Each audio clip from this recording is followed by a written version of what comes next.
Welcome to the Dunkin stage. Thank you. Did you see the videos that you were just a part of? I kind of got to see. I was kind of back there, but I got to see a couple of them before, and I hope you guys enjoyed it.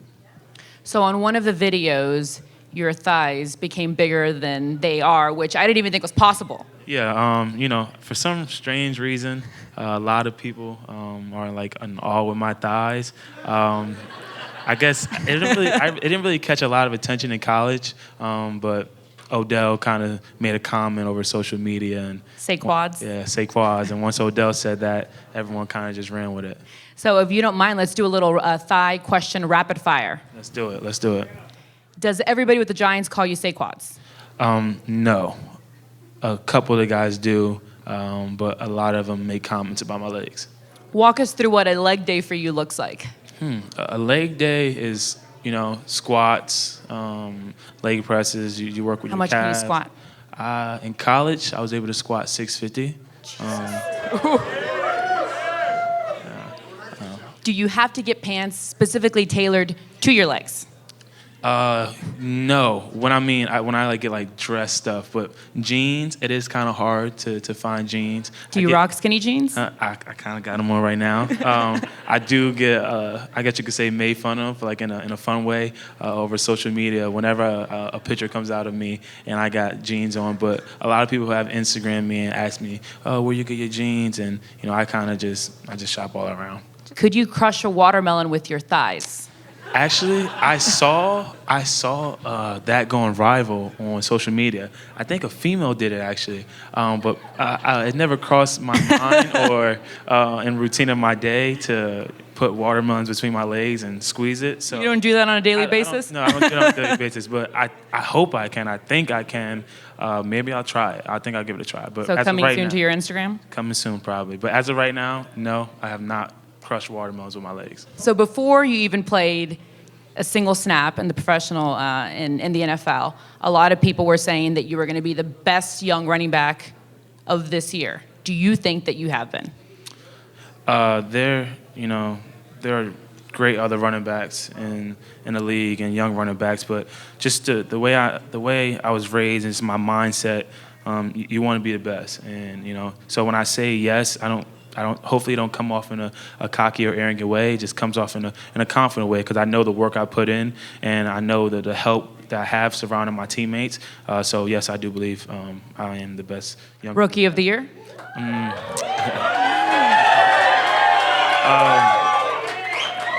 Rookie of the year. There's a lot of great other rookies too, and it's still a long season. So with the help of my team, we just got to finish the year off strong, and hopefully that's in the future.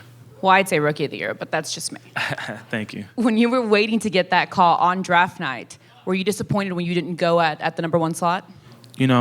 Obviously, it was just a blessing to come to New York, and I was born there, stay close to my family, so I would say no in that aspect. But as a competitor, I'll be lying to you if I said that I didn't want to go number one. And I think any other person that didn't go number one, if they said that were okay with not going one, they're lying to you because that's just the nature of the sport, the nature of the game, and the nature that we're brought up and made up. So yes, I was definitely disappointed about not going number one, but I can't complain whatsoever. I'm in New York City. I get to wake up every single day, be an NFL player. It's a dream that came true for me. Let's talk about OBJ. So people love to talk about OBJ. There's always drama in the news. There's speculation about him. You see him every day. What kind of player has he been to you specifically?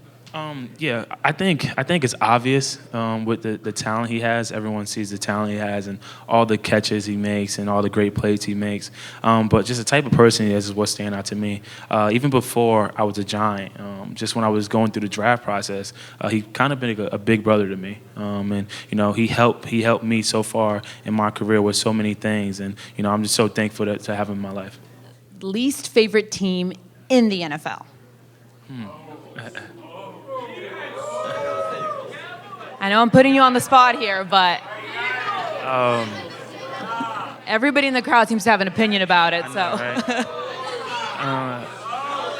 I think I'm gonna just kind of go with the cliche answer here, and I think I have to say every team in NFC East besides ourselves. Not the Cowboys specifically? Not the Cowboys. I know you kind of got to hate for all of them. To be honest, every team that's not the Giants actually don't care for what any other team is doing. At the end of the day, it all depends what we're doing as a team. And every time you go up and line up against another team, they're your opponent, and that's the team that you want to beat. So you could say every team, but especially the teams in the NFC East. Yeah. Do you play fantasy football? I do not play fantasy football. Do you get? Thank you. Do you get a lot of guys just basically trolling you if you didn't get an extra yard or two, or if you cost them their game that week? There's a lot of pressure. I mean, I know your family's depending on you. I know your kid depends on you. But also these people, fantasy football owners, they really depend on you. When you say fantasy football owners, it's a real thing. Like they are really, really committed to their fantasy football teams. And, I've got multiple DMs. I haven't got one where I've lost a game or something like that. So I haven't got any of those DMs yet. It's just been kind of good things. I guess I've been doing pretty well so far in the fantasy world. I don't even know how you calculate or any of that stuff. But you don't want to know. I don't want to know. It'll just get in your head. It is a real thing. I tell you right now, like the fantasy owners, it's like a whole nother NFL. It's a whole nother league. They take it very serious and a heart. So, I guess I got to keep going out there, and I guess I got to try to perform and help them out whenever I can. Who growing up was your running back? Did you want to be you saw him and you're like, I want to be just like that guy? I never wanted to be like, I never grew up and was like, I want to be like that guy. There's the way, I just remember being young, my dad was always like, never try to be the next someone, try to be the next Saquon. So I've never grew up saying I want to be like this guy, I want to be like that guy, but I'm a big fan of the game, and I didn't get to watch him play, but just speaking to my dad and with the help of YouTube and highlights, watching a guy like Barry Sanders, he's just another level. Obviously, like, not taking any credit away from the Walter Paytons or the Emmitt Smiths of the world, but Barry Sanders, just when I watch him, just sat with me in a different place, and he's incredible, and I love the way he plays, and I try to take part of his game and add it to mine. What do you want to be remembered for in the league? What I want to be remembered for in the league, I want to go down as one of the best Giants to ever play. I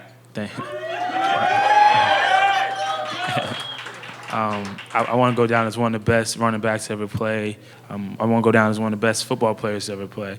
But mostly I also want to go down as, your legacy. You want to leave a legacy, and not only with football. I want to have an impact on people, whether it's in the community, whether it's with kids, So that's why anytime when I'm out and someone asks me for a picture or autograph, I try to take the time on my day to do that, because you never know, something that small can change someone's life. And I know it sounds so... it sounds small, but I kind of think like that, and that's kind of how I was raised. So I want to be a great football player, Hall of Famer, win tons of Super Bowl championships, and break records. Thank you. And break records, but also have a legacy outside of football with, have an impact on the community. Well, actually, this morning you were on Good Morning America talking about a charity that's pretty close to your heart. Do you want to tell us about that? Yes.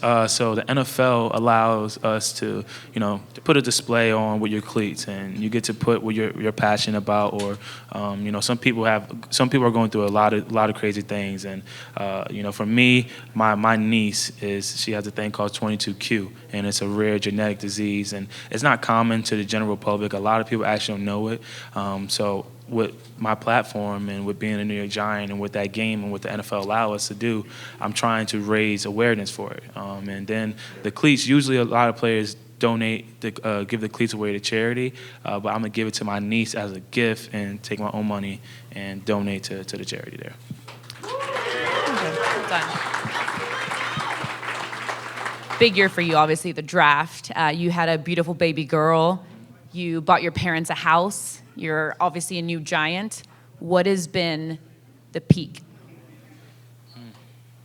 I would say the peak for me, I kind of have two. I would say having my daughter, definitely.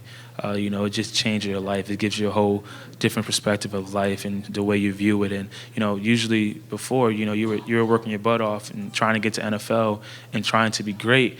more for selfish reasons. But now you have someone else to look after for. You have a family to take care of. So that just changed my life in a whole way. And I know ever since I remember I was able to talk, I've been saying I wanted to go to NFL and I wanted to buy my mom and dad a house. And that was a goal of mine that I've always told my parents I'm going to do that for them one day. And to actually be able to grow up and accomplish that dream definitely was another peak for me. Are you proud of you?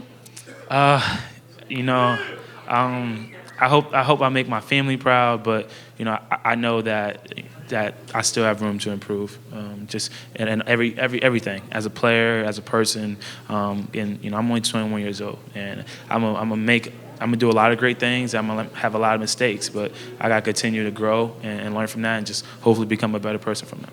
Well, Saquon, thank you for your time. No problem. Your rookie New York, possible rookie of the year, Saquon Barkley. Thank you.